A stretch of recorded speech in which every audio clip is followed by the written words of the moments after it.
وہ وائوا کے لیے کر رہا تھا، اس لیے وہ بہت دنوں سے اسے نظر انداز بھی کر رہا تھا۔ زارا ایسی باتوں پہ دوسری لڑکیوں کی طرح برا نہیں مناتی تھی، بلکہ وہ خود بھی اسے زیادہ رابطہ نہیں کرتی تھی۔ اب بھی اگر مسئلہ نہ درپیش ہوتا تو وہ اسے کبھی ڈسٹرب نہ کرتی۔ وہ خود کافی پریشان تھی، لیکن اس کا موڈ ٹھیک کرنے کو لائٹ سے انداز میں بولی، 9 من تیل میسر آ گیا تھا میری رادھا کو۔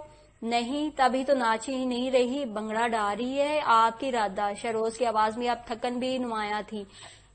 میری رادھا تھک گئی ہے؟ اس نے اپنی پریشانی کو چھپا کر محبت سے پوچھا۔ ہائے، شہروز نے گہری سانس بھری، پھر بولا، کچھ مت پوچھو زارا، اتنا کام ہے کرنے والا اور 2 دن سے بھی کم وقت رہ گیا ہے، میرا ذہن بالکل بلینک ہے، عمر کے چکروں میں بڑا وقت ضائع ہوا ہے میرا۔ وہ اپنا دکھڑا رو رہا تھا۔ زارا کو اپنا یاد آ گیا۔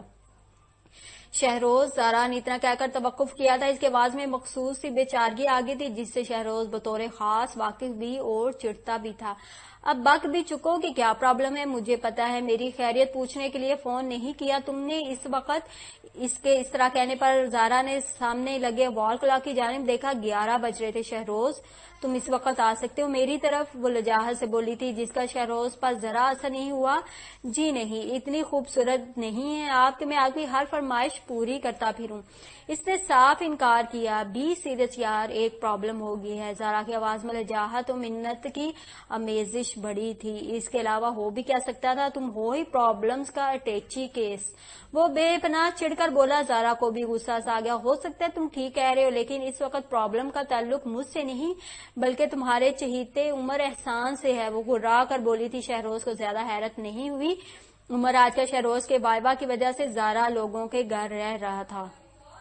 ایسا کرنے کے لیے اسے شہروز نے ہی کہا تھا کیونکہ اسے شکایت تھی کہ عمر اس کا بہت وقت ضائع کرتا ہے، جبکہ عمر کا کہنا تھا کہ شہروز اس کو ٹائم نہیں دیتا، جبکہ وہ ان کے گھر مہمان ہے، وہ بھی تمہارا جڑواں بھائی ہے، تم سے کم نہیں ہے، اور ہاں وہ آج کل تم لوگوں کے گھر رہ رہا ہے تو اس کے پرابلم سے بھی تم لوگ سالو کرو، مجھے معاف رکھو اس کے معاملات سے۔ شہروز ابھی بھی زیادہ سنجیدہ نہیں تھا، جس کی وجہ سے زارا چڑ رہی تھی۔ شہروز، تم کچھ نہیں سمجھ رہے، بات بہت سیریس ہے، عمر نے مائمہ کے ساتھ منگنی توڑ دی ہے، وہ اپنی رنگ اس سے واپس لے آیا ہے، اس نے بالآخر اگل دیا تھا۔ وٹ؟ شہروز کی بات سن کر واقعی اچھل پڑا۔ تم سچ کہہ رہی ہو؟ وہ پورا یقین نہیں تھا، میں تم سے جھوٹ کیوں کہوں گی شہروز، اس نے واقعی منگنی توڑ دی ہے، اس نے مجھے سب کچھ خود بتایا، بلکہ وہ رنگ بھی دکھائی جو منور ماموں نے اس کی طرف سے مائمہ کو پہنائی تھی، وہ اسے تفصیل بتا رہی تھی۔ لیکن کیوں زارا، آئی مین اس نے یہ سب کیوں کیا؟ ابھی تو 1 ہفتہ بھی نہیں ہوا انگیجمنٹ کو۔ شہروز بھی پریشان ہو گیا تھا، دل ہی دل میں سے غصہ بھی آ رہا تھا، وہ جانتا تھا عمر لاپرواہ ہے، مگر اتنی غیر ذمہ داری کی توقع بھی نہیں تھی اسے عمر سے۔ یہ تو مجھے نہیں پتا، مگر وہ کافی غصے میں تھا، اس نے کھانا بھی نہیں کھایا، مجھے لگتا ہے اس کا مائمہ کا جھگڑا ہو گیا ہے۔ شٹ یار، کیا چیز ہے یہ شخص، تم فون رکھو میں آتا ہوں تمہاری طرف، پتہ نہیں ڈیڈی ابھی سوئے ہیں کہ نہیں، بائک پر آنا پڑے گا اس وقت، بہرحال میں دیکھتا ہوں، وہ کان کو انگلی سے کھجاتا ہوا سوچ سوچ کر بول رہا تھا۔ زارا کو اس کا زیادہ انتظار نہیں کرنا پڑا، گھنٹہ بھر بعد ہی وہ اس کے سامنے بیٹھا تھا۔ پھپھا جی سو چکے تھے، جبکہ پھپھو کا آپریشن ڈے تھا، وہ ابھی تک ہاسپٹل سے نہیں لوٹی تھی۔ شہروز لاؤنج میں ہی بیٹھ گیا تھا۔ عمر کا قیام گیسٹ ہاؤس یعنی انیکسی میں نہیں ہوتا تھا، بلکہ وہ اوپر والے پورشن کے بیڈ روم میں رہ رہا تھا، وہ سو چکا تھا، یہ جاگ رہا تھا، ان کی خبر ان دونوں کو نیچے بیٹھے نہیں ہو سکتی تھی۔ مجھے زیادہ تفصیل نہیں پتا شہروز، وہ کہیں باہر گیا ہوا تھا، جب میں ہاسپٹل سے واپس آئی ڈنر کے وقت پاپا نے مجھے کہا تھا کہ فون کر کے اس کو پوچھوں کہ وہ کہاں ہے، تب اس کا SMS آ گیا، وہ ڈنر نہیں کرنا چاہتا تھا۔ اس کے بعد وہ 1 گھنٹے بعد واپس آیا تو اس کا موڈ آف تھا، میں نے سرسری سا پوچھا تو وہ پھٹ پڑا۔ زارا اتنا بتا کر چپ ہوگی، اس نے کیا کہا؟ شہروز کے لہجے میں ہی نہیں انداز میں بھی کٹاہٹ تھی۔ وہ کہتا ہے وہ یہ شادی نہیں کرنا چاہتا، اس سے نہ صرف غلطی ہوئی بلکہ ناشکری بھی کہ اس نے اچھی لڑکیوں کو چھوڑ کر ایک اب نارمل لڑکی کو لائف پارٹنر کے طور پر پسند کیا۔